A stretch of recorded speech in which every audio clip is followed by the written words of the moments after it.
On a quiet night in Iowa in 1912, an unimaginable crime occurred. The Villisca Axe murders. Before we begin, let me know where you're watching from. Comment your country and the current time so I would know how far this story had reached.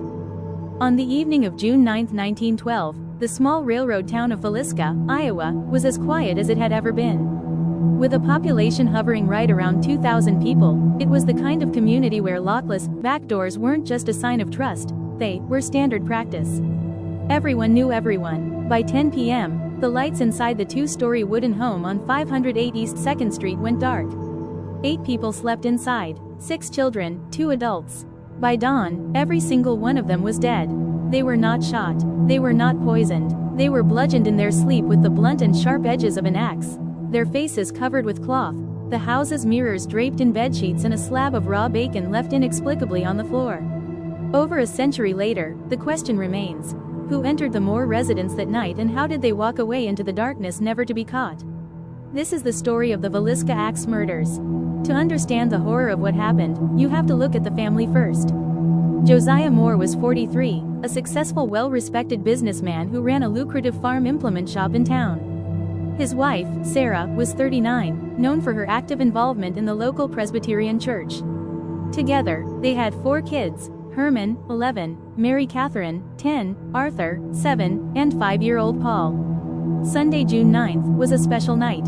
It was the annual Children's Day program at church, organized largely by Sarah.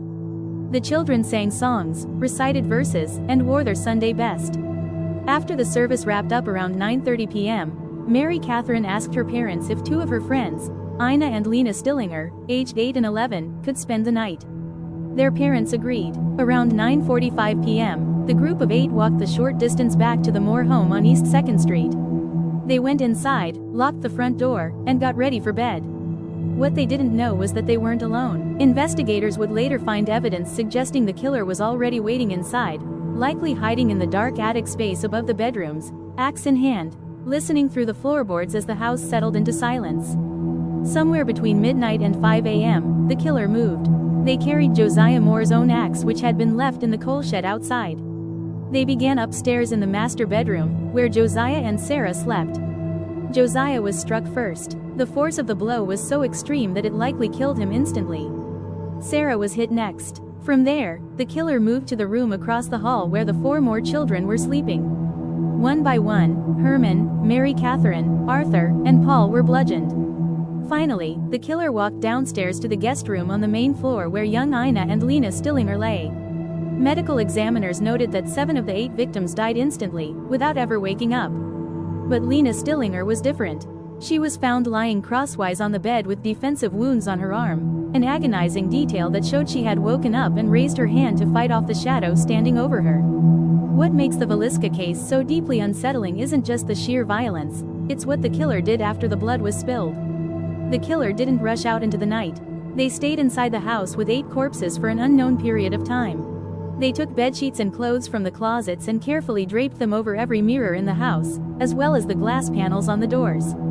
They pulled the blankets over the faces of every single victim. In the kitchen, investigators found a basin of bloody water where the killer had washed their hands, alongside a bowl of uneaten food on the kitchen table. And then there was the most bizarre clue of all. Downstairs near the Stillinger girls' room, police found a 2-pound slab of raw bacon wrapped in a towel, lying on the floor next to the murder weapon. When the killer finally walked out, they locked the doors from the outside, took the keys, and vanished into the pre-dawn light. At 7 a.m. on Monday, June 10th, neighbor Mary Peckham noticed something unusual. The Moore house was deathly quiet. The chickens hadn't been let out, and no one was doing morning chores. She knocked on the door. Silence. Peckham called Josiah's brother, Ross Moore. Ross arrived, used his spare key to unlock the front door, and stepped into the quiet parlor. He opened the door to the downstairs guest room, pulled back the sheet, and saw the Stillinger sisters.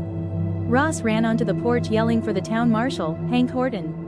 When Horton searched the rest of the house, he found the remaining 6 bodies upstairs. Word spread like wildfire. By noon, hundreds of curious, horrified townsfolk, along with journalists and onlookers from surrounding areas, flooded the small home. People walked through the bloodied bedrooms, handled the murder axe, and wiped away crucial footprint evidence before proper state investigators even arrived. The crime scene was utterly compromised. Despite the ruined crime scene, law enforcement spent years pursuing three primary theories. The first suspects investigated under a conspiracy theory were Frank Jones and William Blackie Mansfield. Jones was a prominent Iowa state senator and a powerful local businessman. Josiah Moore had worked for Jones for years before quitting to launch his own competing farm supply business, taking a lucrative dealership contract with him. Rumors also circulated that Josiah had an affair with Jones' daughter-in-law. In 1916, Detective James Wilkerson of the Burns National Detective Agency accused Jones of hiring William Blackie Mansfield to carry out the murder. Wilkerson alleged that Mansfield was a serial killer who wore gloves to avoid leaving fingerprints. He noted that Mansfield perfectly matched the unique signature left at Villisca, including leaving low-burning lamps and covering mirrors with cloth, which had also been observed at unsolved axe murders in Colorado and Kansas. Mansfield was arrested in 1916 and brought to a special grand jury in Montgomery County. However, he was released without an indictment after his employer's payroll records provided a cast-iron alibi, proving he was working at a plant in Gary, Indiana, at the exact time of the Villisca murders. Frank Jones was never convicted because he was never formally charged or brought to trial for the Villisca axe murders.